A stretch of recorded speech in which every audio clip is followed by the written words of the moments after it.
Par jalousie, cette jeune femme a détruit la vie de toute une famille. Je vous invite à découvrir dans cette histoire le comportement ignoble et le caractère de cette jeune femme qui a décimé toute une famille par sa jalousie. Que Dieu nous bénisse.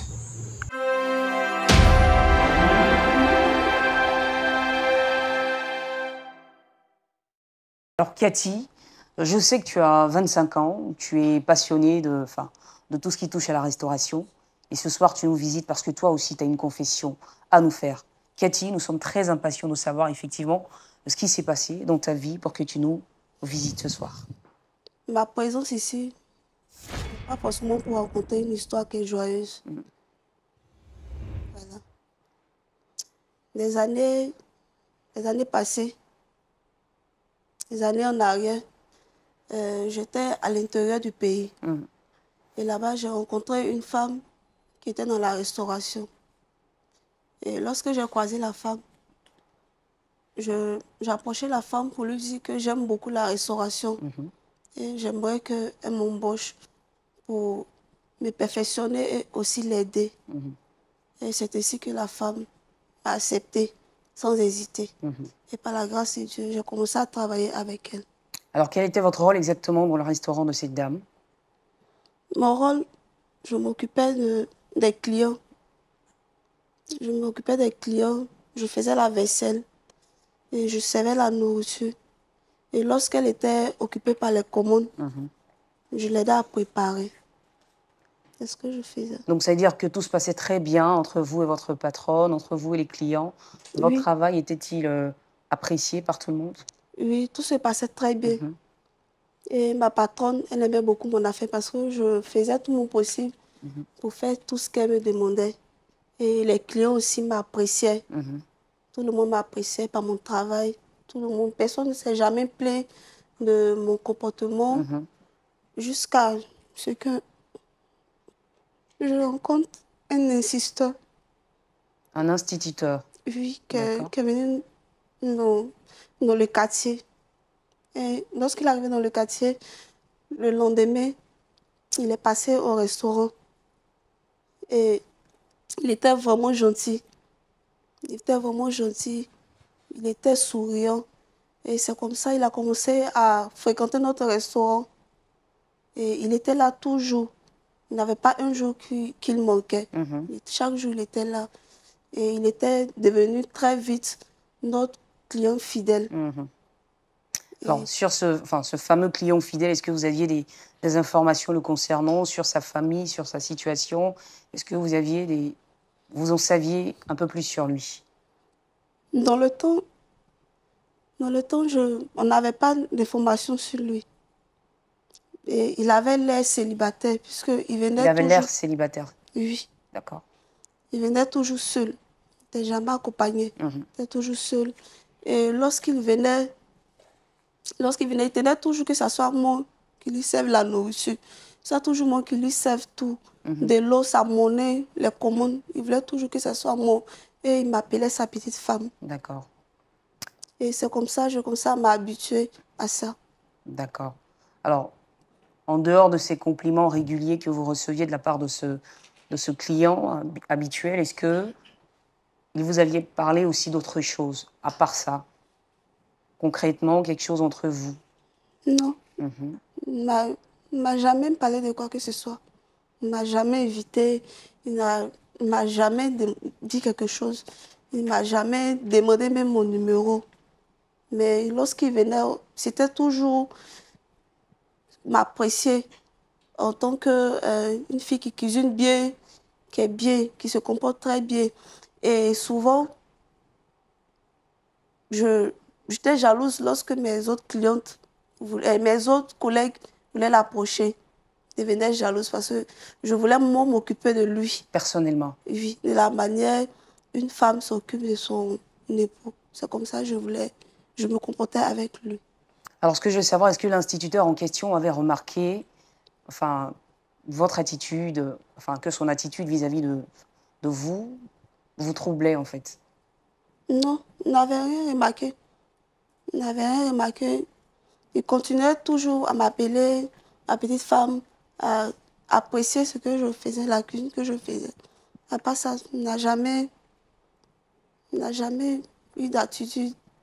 C'était toujours la même chose. Mais alors, est-ce que vous ne pensez pas, Cathy, que finalement, vous considérez un homme comme votre époux, simplement parce qu'il apprécie votre cuisine, c'était pas un peu trop rapide? Enfin, vous ne pensez pas? En fait, il venait dans le restaurant pendant 3 mois. Il n'est jamais venu accompagner. De Il est quelqu'un, venu, il était toujours seul. oui, il était toujours seul. Et c'est 2 mois après, j'ai commencé à ressentir de l'amour pour lui.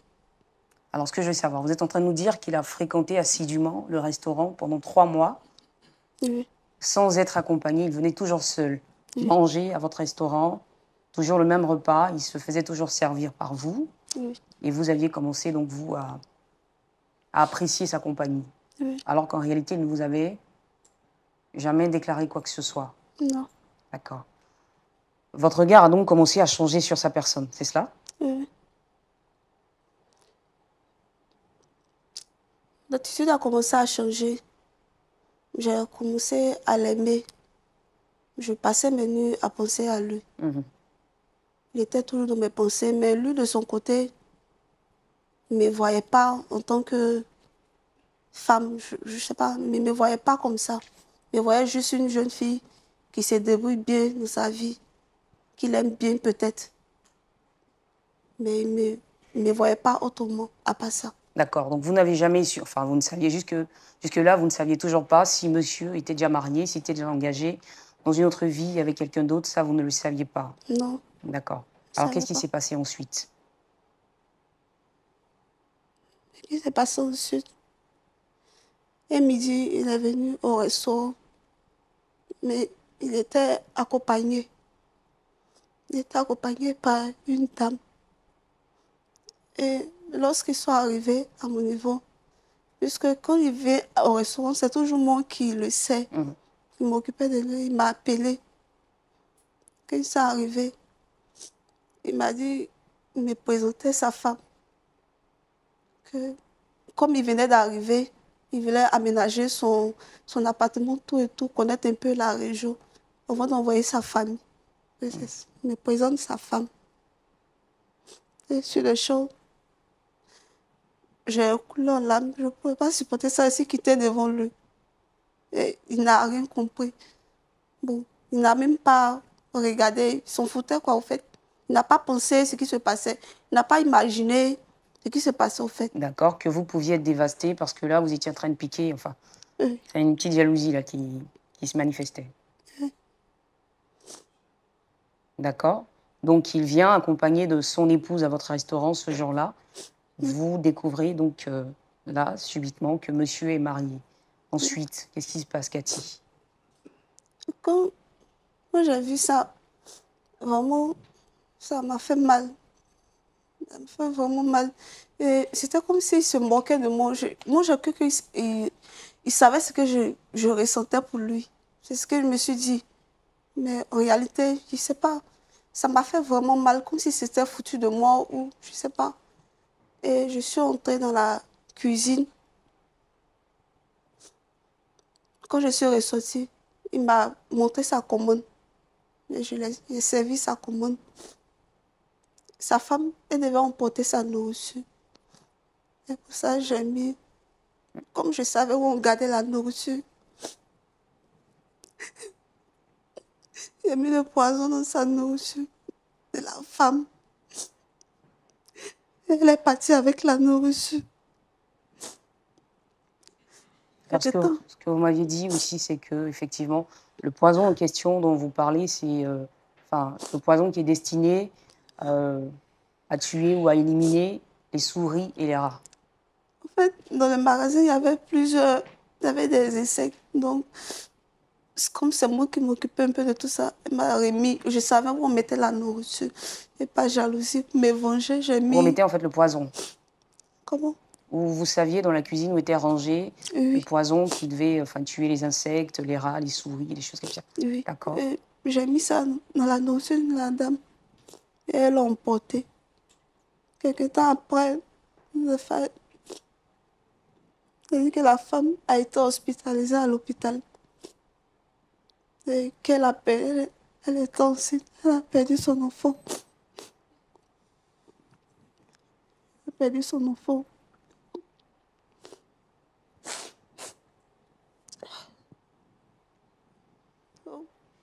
Bon, je ne savais pas. Je savais que c'était moi, mais ma patronne est venue nous dire que y a une dame qui a perdu la femme de l'un de nos clients, sa femme qui a failli mourir, qui a perdu son enfant. Mais Dieu merci, elle va bien. Et qu'elle a dit ça, moi j'avais peur. Parce que quand j'ai su qu'elle a été amenée à l'hôpital, j'ai su que le produit avait agi dans son ventre. Donc, du coup, j'ai eu peur. Mais quand on m'a dit que ça allait maintenant, j'ai dit Dieu merci. Et puis, après ça, j'ai plus eu les nouvelles du monsieur. Moi, la santé de la femme, ça m'importait, mais moi, je voulais revoir le monsieur. Mais ça n'a pas été possible parce qu'il est passé. Et jusqu'à présent, je ne sais pas où ils sont. Mais est-ce que vous avez su pourquoi ils sont partis de cette région? Qu'est-ce qui s'est passé? Il y a eu une affectation, quelque chose comme ça? Pourquoi ils sont partis? Il a été affecté parce que il a su, peut-être que après c'était moi, je ne sais pas. Mais sa femme, après, ce on a pu apprendre, c'est que la femme ne pouvait plus enfanter, par ma faute. Elle a perdu l'enfant, elle ne pouvait plus enfanter. Donc, vous êtes aussi peut-être à la recherche de ce monsieur-là aujourd'hui? Oui. Et sa femme pour tenter de recoller les morceaux aussi? Là où elle est, là où c'est tout, je lui demande pardon. Parce que j'ai tué cet enfant. J'ai tué cet enfant, il n'avait rien à voir. Je demande pardon. Je demande pardon. Me pardonner si elle me voit, si elle écoute cette émission, je demande pardon. Vraiment pardon. Ce que je fais, pas ma faute, elle n'aura pas la joie d'être mère. Pas ma faute, je lui demande pardon, vraiment. De me pardonner. Je demande pardon aussi à Dieu. Je demande pardon. Parce que si je meurs, je vais directement en enfer. Je demande pardon. Je demande pardon. Me pardonner tout péché que j'ai pu commettre. Je ne veux pas mourir, je ne veux pas aller en enfer. Je demande pardon. Là où elle est, si elle me voit. Je demande pardon. Pardonnez, priez pour moi. Je ne veux pas mourir. Je ne veux pas aller en enfer.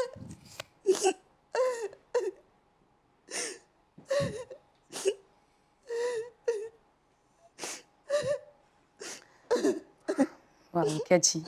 Alors, Cathy, essaie de te relever. Voilà, essaie de te relever et te rasseoir. Donc, quelqu'un aurait-il quelque chose à dire à Cathy sur sa situation, sur son histoire? Quelqu'un souhaiterait parler, intervenir, peut-être pour trouver des mots d'apaisement pour elle, avant bien sûr qu'on analyse avec le pasteur Adebayo son histoire ici. Quelqu'un souhaiterait dire quelque chose? D'accord, on va y aller avec le frère juste derrière. Bonsoir, le micro. Bonsoir, frère. Bonsoir. D'accord, ton nom, s'il te plaît? Moi, c'est Tiemoko Nousseux. D'accord. Tiemoko Nousseux. Voilà. Bon, vraiment, son histoire est pathétique. Il n'y a pas de raison pour lesquelles... Il n'y avait pas vraiment de motif pour lesquels elle devait empoisonner la dame. Juste par amour. Bon, quelqu'un même qui ne t'a jamais rien déclaré. Bon, tu t'es fait des films dans ta tête.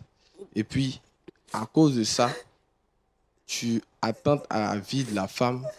Non seulement ça, elle perd son enfant qu'elle attendait. Et puis, elle ne pourra plus jamais enfanter. Donc, moi, je dirais que le sentiment qu'elle a développé dans sa tête, c'est un sentiment qui a conduit vraiment au désastre auquel elle est aujourd'hui. Mais une chose est sûre, c'est que Dieu est amour, il est miséricordieux. Il pardonne tous les péchés. Il n'y a pas un péché sur la terre que Dieu ne puisse pas pardonner. Mais c'est l'attitude qu'elle va avoir après s'être repentie qui va déterminer le pardon de Dieu dans sa vie, qui qui va vraiment déterminer le fait qu'elle soit apaisée et qu'elle ait une conscience tranquille. Voilà, c'est ce que j'avais à dire à la sœur. Vraiment, comme elle a demandé pardon à Dieu, elle demande pardon à Dieu. Je ne pense pas que Dieu ne puisse pas lui pardonner ce qu'elle a fait. Donc vraiment que Dieu l'apaise encore. Et puis, voilà, c'est ce que j'avais à dire. Merci. Merci beaucoup, frère Thiomoko. On applaudit très fort son intervention. Quelqu'un d'autre souhaite intervenir? Le micro se balade toujours. Quelqu'un d'autre souhaite intervenir? Après, bien sûr, le frère Thiomoko. Quelqu'un d'autre? Oui. Bonsoir, frère, ça va? Oui, ça va. D'accord. D'abord, j'aimerais dire à la sœur que souvent, à force d'aimer une personne, on finit par avoir la haine dans le cœur et par ricochet commettre un crime. Pourquoi je le dis? Parce qu'aujourd'hui, j'ai l'impression, après les détails de son histoire, comme si la sœur, les visions du monsieur l'ont trompée. Parce que dans sa tête, elle se dit, étant que le monsieur, du moment où le monsieur venait chaque fois seul au restaurant, le monsieur est un célibataire.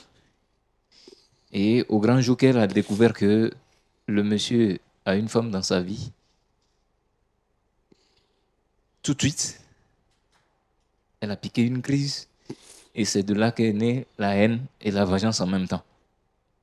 Et cette vengeance aujourd'hui a poussé la sœur à commettre un crime et qui va faire qu'aujourd'hui, la femme du monsieur ne pourra plus enfanter. Je pense que c'est difficile à comprendre, mais tout ce que je vais demander, c'est la repentance toujours devant le Seigneur qui peut tout faire. Et cette repentance-là doit être sincère, venue de son cœur. Il ne faut pas surtout s'agenouiller devant un autel quelque part dans une église, mais le faire comme on a l'habitude de le dire devant un serviteur de Dieu, et le faire à cœur vaillant, à cœur ouvert, pour que le Seigneur puisse vraiment, vraiment te purifier de son sang. Et avec la prière, le Seigneur, avec sa miséricorde, saura quand même te pardonner. Merci beaucoup. On applaudit très fort aussi son intervention. Alors, commettre l'irréparable et le dire qu'on l'a fait par amour, s'agit-il vraiment d'amour? On va pouvoir le vérifier tout de suite après l'analyse du pasteur Adebayo. Pasteur, rebonsoir à vous. Salut Claudia. D'accord. Alors ce soir, ça ne va pas bien parce qu'on a un cas qui est assez triste aussi, sous nos yeux. Voici une histoire aussi terrible qui cherche le pardon après avoir commis l'irréparable. Pasteur Adebayo, tout de suite, qu'est-ce qu'on peut dire d'entrée de jeu pour analyser sa situation ou son histoire?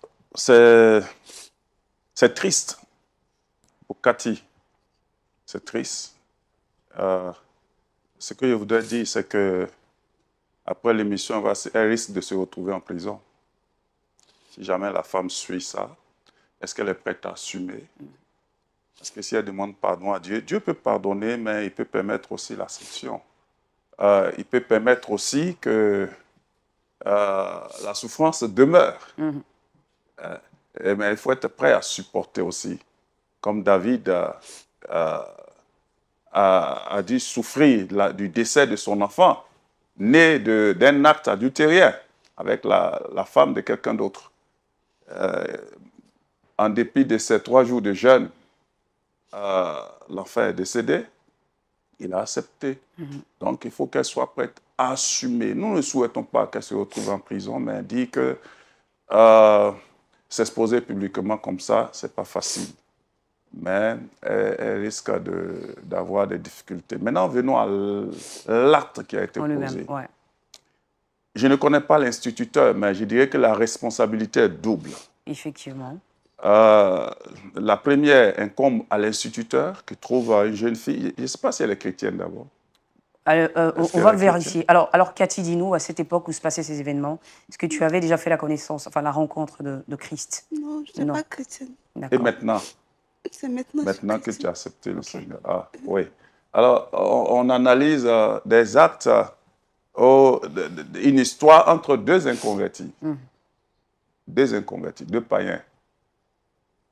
Bon, qu'est-ce qu'il faut dire en tant que pasteur? Parce que le païen, tout ce qui se passe entre les païens, c'est toujours bizarre.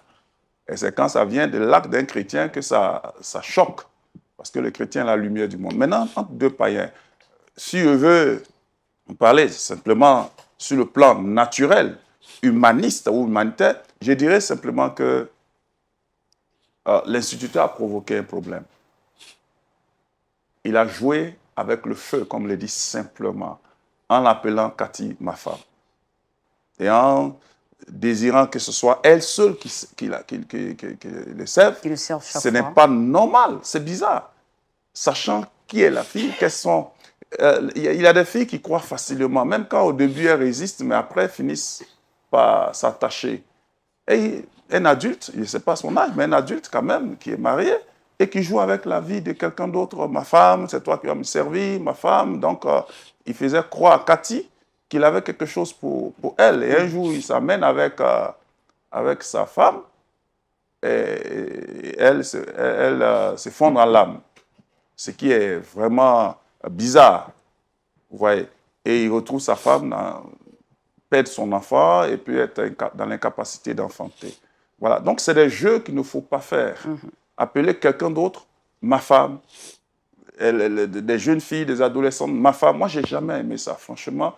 La Bible même ne nous déconseille cela. Les paroles déshonnêtes, les plaisanteries. Le chrétien doit avoir des paroles dignes, des paroles d'honneur. Parce que c'est de l'abondance du cœur que la bouche parle. Mais lui, c'est un païen, ça se comprend. Et ça, c'est l'habitude de plusieurs personnes. Maintenant, quant à Cathy qui est devant nous, je dirais qu'elle n'était pas chrétienne. Donc, c'est comme ça, plusieurs se marient sous les arbres de passage, dans les bars, dans les restaurants, dans les de passage. Il suffit que quelqu'un sourit un peu et dit, ah, mais celui-là peut être mon mari. À un certain âge, les gens cherchent à se marier, surtout quand il est bien, sans savoir qui il est. Sans savoir qui il est. Elle s'attache déjà. Elle espère déjà. Mais c'est mauvais de bâtir son cœur ou de fonder son cœur sur ce qu'on a. On ne connaît même pas. Elle ne connaît même pas ce monsieur. Et déjà, elle se fie à lui. Déjà, elle rêve. Quand on rêve, on se réveille. Et quand on se réveille, on se rend compte que c'est un rêve. Mais des rêves qui laissent des douleurs. Et c'est son cas. Plusieurs douleurs de conscience. C'est vrai qu'elle dit qu'elle a rencontré le Seigneur et tout ça, mais elle continue de pleurer. Parce que l'enfant est mort, l'enfant qui était dans le sein maternel est décédé, ça pèse sur sa... Elle est maman, enfin, elle est jeune fille, elle espère avoir des enfants, elle se met à la place. Comment être capable d'empoisonner quelqu'un? Pour rien au monde. Pour rien. Quelqu'un qui ne t'a même pas dit, je vais t'épouser, et puis qui après fait autre chose. Même si quelqu'un fait cela, tu n'as pas besoin qu'il meure. Et que sa femme meure. Tu n'as pas besoin. Et puis, il ne peut jamais être ton mari. Tu ne veux pas tuer quelqu'un et une femme prendre son mari et puis toi penser que tu vas survivre là. L'acte que tu as posé te rattrapera. Même si le monsieur te pousse, te rattrapera. Et les païens sont aveugles. C'est pourquoi la Bible dit, Paul dit que le Dieu de ce monde a aveuglé l'intelligence des gens de ce monde. Pourquoi qu'ils ne voient pas briller l'évangile de Christ? Cet évangile qui nous sauve la vie et qui nous préserve de bien de douleurs dans lesquelles elle se trouve aujourd'hui. L'évangile est supérieur. Et quelqu'un qui embrasse l'évangile, il est éclairé et il marche dans la lumière de Christ. Il ne peut pas nuire à quelqu'un. Alors, Cathy, qu'est-ce qu'il faut faire? On pourrait dire, qu'est-ce qu'il faut faire? La première chose qu'il faut faire, c'est de s'attacher réellement à Christ. Ça, ton engagement est bien, tu es venu au Seigneur, c'est le seul qui peut te consoler.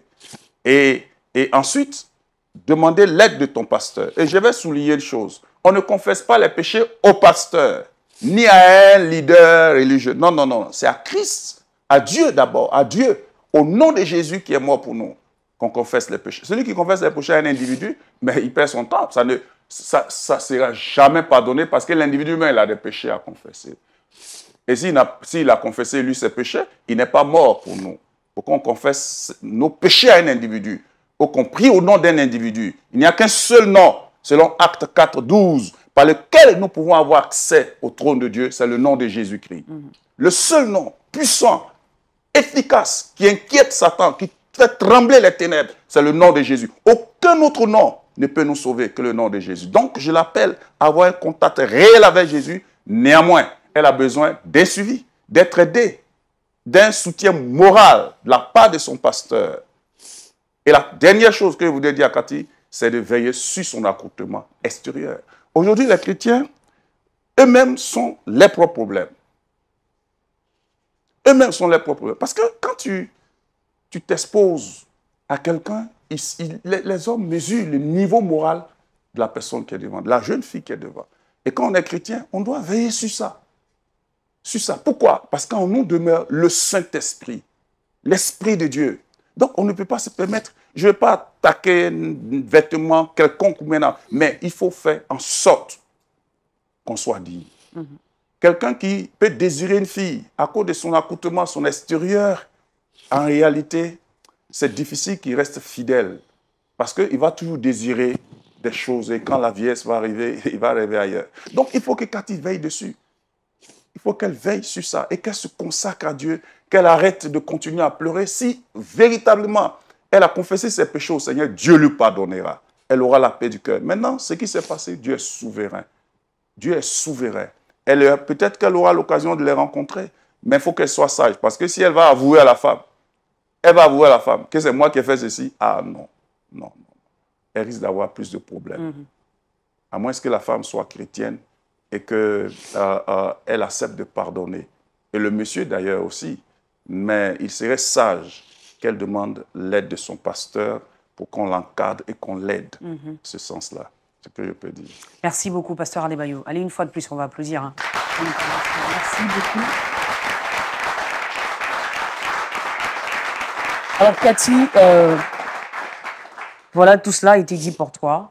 On a compris ton histoire et je pense que toi aussi, tu as compris effectivement tout ce qui a été dit, tout ce qui a été donné comme conseil. Tu as bien compris. C'était très courageux de ta part de venir jusqu'à ce plateau pour confesser, pour avouer. Souhaiterais-tu dire quelque chose bien avant que nous partions d'ici? Mais sinon, je comprendrais si tu n'as rien à dire. Sinon, je comprendrais. J'aimerais dire merci. Merci au pasteur. Merci à vous tous de m'avoir écouté. Vraiment, je n'arrive pas à dormir à cause de ça. Je ne dors pas chaque jour. Souvent, la femme vient en rêve. Elle me fatigue beaucoup. Je ne sais pas où je vais la trouver pour lui demander pardon. Et là, depuis quelque temps, j'ai rencontré quelqu'un. Il s'est même présenté à mes parents, tout et tout. Et on cherche un enfant. Je n'arrive pas à enfanter. Pour ça, je ne sais pas si c'est le péché qui me suit. Mais je vais juste demander pardon à Dieu. Ben, c'est clair. C'est-à-dire que l'histoire, en fait, l'histoire se creuse encore un peu plus.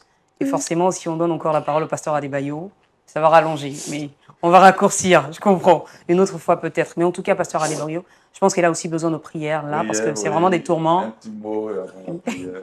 Parlons, moi, je suis plus précis que toi. Bon, mais vraiment un petit mot, quoi, pasteur Adebayo. Je dis un petit mot.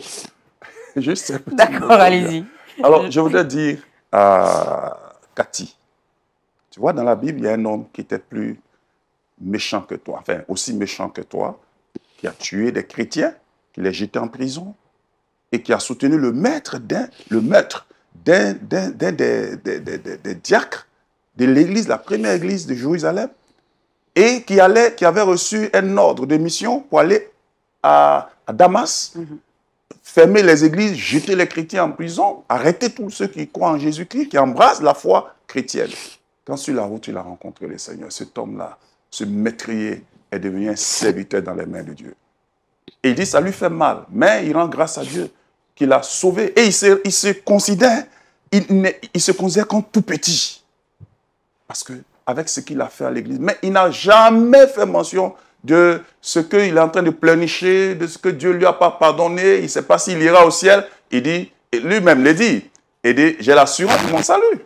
Si je vis, ce n'est plus moi qui vis, c'est Christ qui vit en moi. Alors Cathy, si tu as vraiment confessé tes péchés à Jésus-Christ, Dieu te pardonne. Et tu dois être en paix. Tu as compris? Tu étais païenne, ça c'est, les choses anciennes sont passées, ça c'est ton passé. Dieu te pardonne. Tu as compris? Alors, sois sûr que le sang de Jésus est efficace pour te pardonner et ne rappelle plus ces choses. Même si tu as un problème, confie-toi à l'Éternel. Espère en lui. Dieu interviendra. Tu as compris? Voilà, nous allons prier donc. J'ai été bref. La jalousie a toujours détruit des vies. Bénissons notre Dieu. Et aujourd'hui, c'est l'histoire de Cathy. Mais ça peut être pour toi. Elle est tombée amoureuse du père de la maison. Et cette jalousie, sachant qu'elle ne pourra pas avoir accès à la vie de cet homme. Donc l'objectif pour elle de pouvoir approcher ce monsieur, c'est d'empoisonner cette femme ainsi que son enfant. Ainsi mort, elle maintenant, elle a accès libre. Accès libre aussi, elle ne peut même plus jouir de son acte, puisque maintenant elle a le monsieur avec lui. Que Dieu nous aide à pouvoir prendre conscience de nos actes que nous posons. Merci.